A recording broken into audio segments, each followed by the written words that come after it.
Today we are talking about Pele. More specifically, we're talking about how she feels and how well she is balanced at the moment, or how strong she is overall.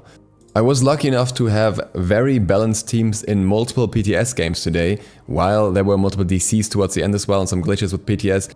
The games until a certain point were very even, and therefore got a very good impression of how she really feels. Obviously this was still in mirror situations with other Peles, and if that wasn't the case it would maybe look a little bit different once again, but overall it gave me a very good feel of where she's good and where she's maybe not that good as well. And we're going to talk about this first by going through the abilities and then going through some other stats based on that and going through some situations and how she feels in teamfights and such. And with that, let's get right into the abilities. The first one here is Everlasting Flame, the passive. When Pele drops below 50% health, she gets 40% extra lifesteal, plus 5 power and then an extra plus 2 per level, so up to 45 in total, and plus 20% ability lifesteal. The cooldown of this is 20 seconds and the duration is 6 seconds. This passive is interesting because sometimes you will just not make use of it. As an assassin, you will often just, kill someone before they can even get you low. But in trade situations, it obviously has a major advantage and can kind of level the playing field or get you up in a much better spot than the enemy very quickly. This goes hand in hand with Pele's abilities also being AoE, meaning that if you are in a fighting scenario with many enemies around you or with minions around you, this becomes a lot stronger. The ability lifesteal is the deciding factor here, as that means that if you hit more enemies with an AoE, you will heal from all of them for that healing value. Normally lifesteal suffers from reduction on AoE abilities on mages specifically, and that is not the case for Pele with this ability lifesteal, so that's really where the insanity comes in. In a 1v1 situation, still very nice, just not quite as crazy as when there are more enemies around. This passive is something you want to work with, I think, so I would say Shifter's Shield is a great item for her. You can also obviously amplify this more by getting a Soul Eater on top of that. Either way, more than with the rest of a kit, the strength of this entirely depends on the situation and can range anywhere from non-existent to completely turning a whole teamfight around. How strong this passive really is something that we can only really determine after the rest of the numbers have been adjusted a little bit, because when the damage is higher then the healing is higher as well, obviously. I think it's still towards the stronger side. The first ability is PYROCLAST. With this ability you shoot a projectile forward, deal a decent amount of damage, 60 to 220 base and 60% scaling, and then the projectile returns after a moment as small rocks, and the amount of rocks here depends on the level. So on level 1 of the ability you will have 1 rock returning with 20 damage and 10% scaling, and on level 5 it is 5 rocks, so 50% scaling according to the tooltip. The range here is 60, the cooldown is 14 seconds, mana cost goes up to 60, and the ability, like Agni's Bombs, has 2 charges. And this is very interesting because that realistically means the cooldown is almost never really 14 seconds. Why is it not 14 seconds? Because when you fire your first projectile, the cooldown already starts ticking down for the second one, or recharging for the second one. So when you shot your second projectile, the cooldown for the first one is already a little bit lower. Even if you just shoot them right after each other with the animation, you probably at least chop 1 second off, and obviously if there's a bit more of a wait time in between, then the ability may already be halfway off cooldown again for the second charge. This is mostly important for her clear, which is more something for a guide, but I quickly wanted to mention this because it kind of means that this ability has a lower cooldown than it sounds like when actually put into practice. The return damage on this ability on PTS is also higher than what it said in the patch notes. It's actually 15% return damage. I don't know which one will be the true value, if this will get nerfed later on, if there will be adjustments, and it's actually going to be 10, but for now it's 15. Every rank of this ability therefore basically increases the scaling by 15% if you can hit the returning rocks. Now the returning rocks aren't super easy to confirm because it takes a while for them all to come back and the enemy can kind of juke them if they position themselves well. But it's something worth keeping in mind, and also keeping in mind that this ability has 2 projectiles. You realistically get more close to 30% scaling per rank of this ability, because you get 1 rock on each of the shots extra. How much that matters early in the game is another question, because you don't really have that much power to work with the scaling, and you also can't just spam the shots all the time because they still both cost mana, but it's definitely worth keeping in mind. In terms of total values, this means that this ability has 440 base damage between the two shots and 120% scaling, and then another up to 200 base damage and up to 150% scaling. So all in all together, 640 base damage and 270% scaling, probably 220% scaling after PTS if they nerf the value down. To put this in perspective, Thor's Berserker Barrage, which you can interrupt at any point and which doesn't really have nearly as much confirmed damage and also requires you to be in close range and doesn't allow you to do anything else while you use it, has a total of 500 base damage and 225% scaling. Thor also only has 3 damaging abilities on top of that. So you can see that this damage is very, very high, it's a very good clear, it's a very safe range poke and it should not be underestimated. And this works very well with CC, ideally from other people that have a little bit longer lasting CC, as you can confirm the return damage easier. A second ability is Eruption. It's a 3-circle knock-up that deals a decent amount of damage, and the knock-up increases with the rank of the ability, or rather the circles increase. On the first rank you only have 1 circle very close to you, on the 3rd rank you get the 2nd circle, and on the 5th rank you get the 3rd circle. The smallest inner circle deals more damage and the outer circles both deal the same damage but have a different knock-up duration. The inner circle deals 260 base plus 80% scaling, the outers deal 240 base plus 60% scaling. Radius is 15, 25 and 35 units, cooldown is 15 seconds. This ability, I think, is actually one of the most balanced parts of her kit. There is a very significant delay before this ability goes off, which means in most situations enemies will be able to get out of the inner damage if they pay attention. You can kind of pre-charge this ability with Blink, in which case that's sometimes not possible and you will just get hit if the Blink is placed ideally, but that's, I think, more of a niche situation overall. So I think overall this damage is fine, and with a delay you have the possibility to interrupt her while she's channeling the ability. There's a lot of visual cues going on when this happens. This also is her only hard CC and the knockup is relatively short, so I think this ability is really the one that could just stay the way it is right now, even though in a team fight this will still be very impactful through the large AoE radius, and it also has strong impact in combination with her passive.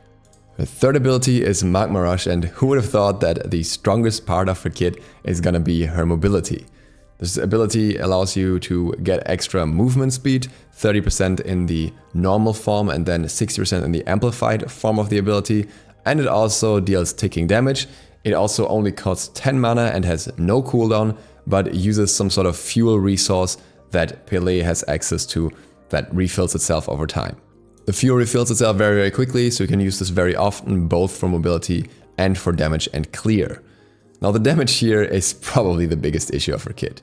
On the lower rank of the ability, on the non-amplified version basically, it deals 20 to 40 damage depending on the rank, plus 10% scaling every 0.5 seconds. The amplified version, however, deals 40 to 80 damage, plus 20% of your physical power every 0.5 seconds. This ability, if you burn the entire fuel for it, can last up to 10 ticks, or 5 seconds, and as there's a fair bit of delay until you get into the amplified version, you will normally hit at least 1 hit of the normal damage before you hit the amplified damage for another 9 ticks afterwards. In an ideal scenario, this ability can deal 760 base damage and 190% scaling by only walking next to the enemy and still being able to use other abilities and basic attacks while doing that. This ability is also an AA cancel, so you can spam that over and over, which I really hope is gonna get removed because it just shouldn't be a thing at all. And it also is her best level 1 clear at the moment. The amplified damage starting with 40 base damage means you can deal so much damage on level 1 for 10 mana that you can just clear out any camp with that quicker than anyone else, and then you can roam around as well very, very quickly with the movement speed boost that you get on top of that. So this ability, I think, will see heavy nerfs, especially to its damage, because the damage should really be a bonus at best and not the core thing of the ability, if it will end up having any damage at all. Last but not least, we have the ultimate. This Volcanic Lightning, a dash with CC immunity that will connect to an enemy guard and deal damage to them. I originally thought that this would be a harder to hit ability like Naja Ultimate, but the targeter is relatively wide and it also feels very easy to control because you can kind of readjust the direction until last second, until the dash goes off, so you don't miss it all too often. And it has 520 base damage plus 60% scaling for the first target it hits. It also slows them by 30%. The slow lasts for 6 seconds, so you really won't be getting away easily. And it will deal cone damage to targets behind your initial target that you hit with basic attacks. These cone damage attacks deal up to 260 damage plus 40% scaling. What's interesting here is that this ability can actually lower your damage output, technically at least. If you're building more into power, then your basic attacks will have 100% scaling, but during the time of your ultimate, you will deal this different extra damage even to the first target you hit. You will not deal your normal basic attack damage, so you will deal the 260 damage plus 40% scaling instead. That means with high power, you will actually deal less damage per basic attacks, which can be counterintuitive in a 1v1, even though the extra damage from the ultimate itself with the initial dash and the slow should probably make up for it, especially if there's anything else around that you can hit too. It also means that penetration builds will benefit the ultimate at least a lot more, because then you make more use of the base damage value and the scaling is less important. And this is where the fun begins. Let's throw her numbers together and see what we end up with. In an ideal scenario where you hit all hits of both shots of the one and the returning shots, and you have the maximum damage out of the amplified damage, and you hit the inner ring of the two, and you hit your ultimate, excluding the extra shots that come afterwards, because you really can't include that all and the numbers would just look stupid, you'll have a total base damage of 2180 and 600% scaling. Okay, let's make it a little more realistic. Instead of hitting every single shot of the one, we say you hit 5 of the return shots, so half of them, so 2 shots on one and 3 shots on the other. I think that's something that can happen. You also get 1 tick of the 3 as normal damage and 5 ticks as amplified damage, so not the entire duration, because maybe you moved towards a teamfight first and didn't have full fuel or something. In that case, the realistic damage output comes to 1740 base damage and 400% scaling. That sounds like a lot, and it is, but let's compare that to another god. We have Naja with crit and his ultimate, and not including anything like Malice or Deathbringer. He can have up to 1820 damage if he hits 2 tosses off his ring on one target. He will also have 310% scaling on the ultimate plus 100% scaling on the 3, and that's a non-crit 3 and 20% scaling on the 1 twice. So he can definitely end up in at least similar scaling regions as Pele, if not more in some situations. But there are some key differences. Naja has 2 abilities that can hit multiple targets, one of which will realistically almost always only hit 1 target, and then the ring toss depends on multiple targets being together to happen in the first place. Therefore, he is a very single target focused god. Meanwhile, Pele's abilities can pretty much all hit multiple targets.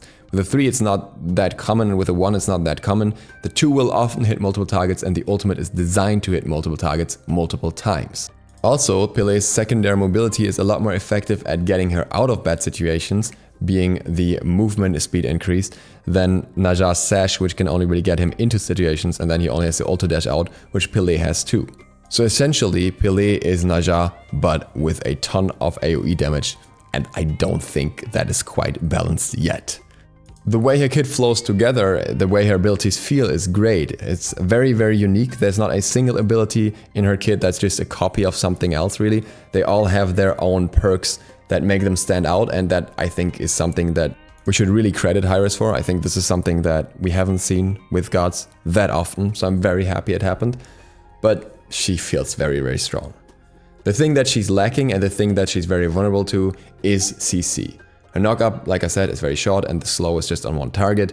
So in many situations, you want to have an ally that can set up for you and that can ideally soak up CC for you or disrupt enemy CC as well. If she gets locked down and drops below 50, then not being able to use her passive because she's CC'd out or because she gets bursted too quickly, then she struggles. And as such, she can sometimes not even build into full power, and she works very, very well and very effectively with bruiser builds, by the way. But really, you want to have someone around who can help you out and set up, and not have a comp full of other damage-focused characters that don't really bring much CC, because that really hinders her full potential. So the weak spots are there, they just need to be more emphasized by her numbers being tweaked. And with that, I conclude my first review of Pele. I'll make a guide in the near future as well, and we also talk a little bit about Gladiator Shield. Thank you guys very much for watching. I hope this was interesting and insightful. If you're new to the channel, fix this up anyway with bell, it really helps me out. Other than that, see you for the next one tomorrow. DukeSloth, out.